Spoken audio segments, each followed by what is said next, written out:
Welcome to Nell Model Railway. My name is John.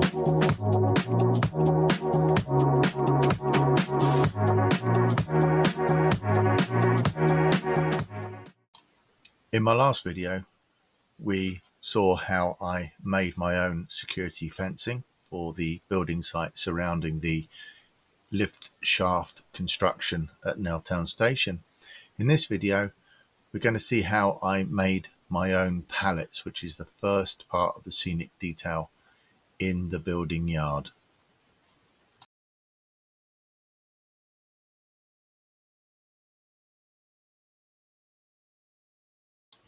The first thing I needed to do was work out the size of a standard pallet, and this I did by using a search on the internet.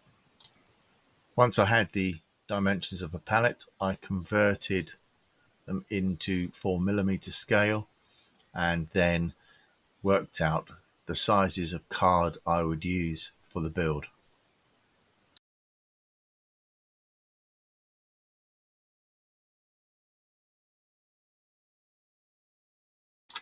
So based on my findings that you saw in the last text clips, I started to draw out in rough my ideas. There are two parts to this planning. First of all, whether I can make a credible pallet in 4mm scale, and the second part is how to construct the pallet in 4mm scale.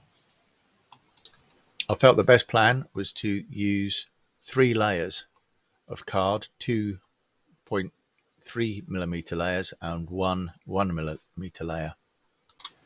Once I was happy with my initial sketch, I had to transfer the drawing into Lightburn, and this I've done.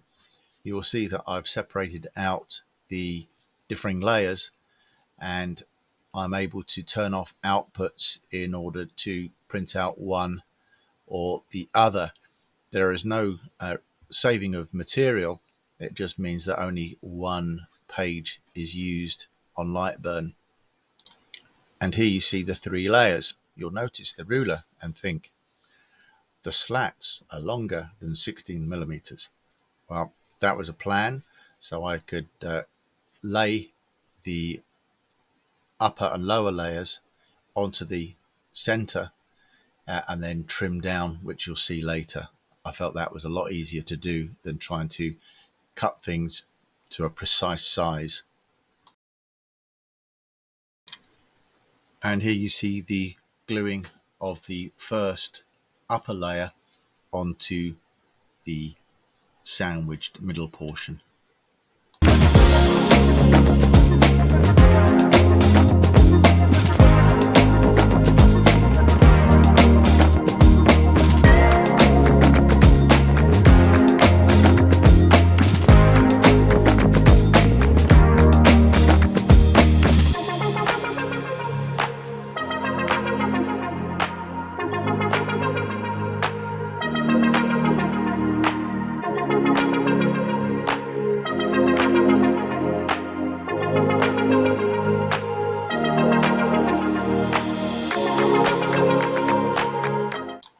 After the glue has been given a chance to dry, then it is trimmed down the outer top layer and then move on to the gluing up of the second layer.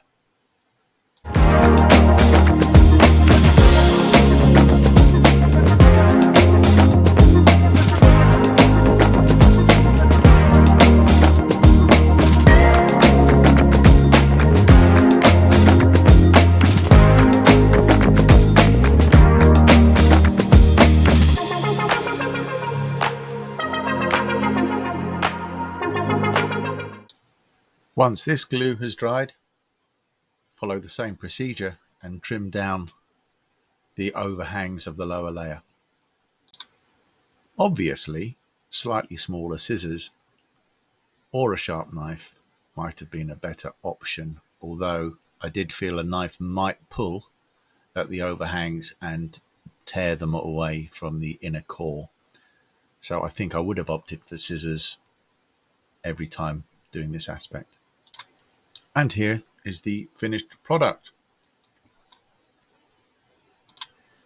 Obviously these pallets are very small, and I do have the benefit of a laser cutter, which is exceptionally useful when cutting such minute detail.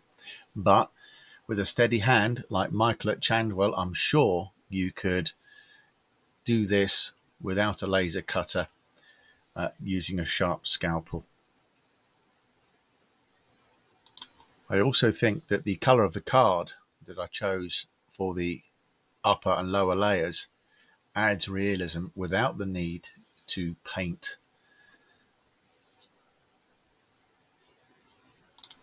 Please like and subscribe. The next video I will create is how I go about making 1-ton drop sacks. I'm not sure how long it will be until I have that video made, as it is currently 38 degrees in the loft where I have everything that I work on, especially the computer to make the video. So rather warm.